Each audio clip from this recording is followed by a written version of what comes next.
Google माने चेनेला delete जाबाय दे ओमफ्राय रिकभार खालामनो होनोब्ला गोबां दा जास्ट दसेल' जादों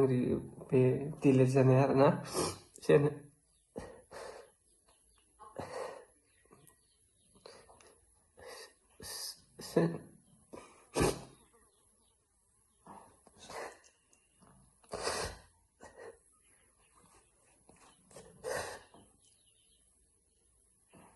गुगोल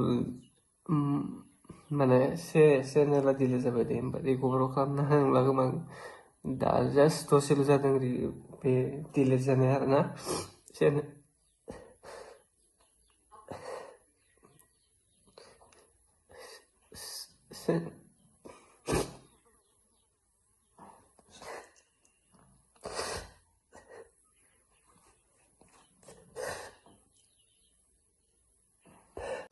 चेनेल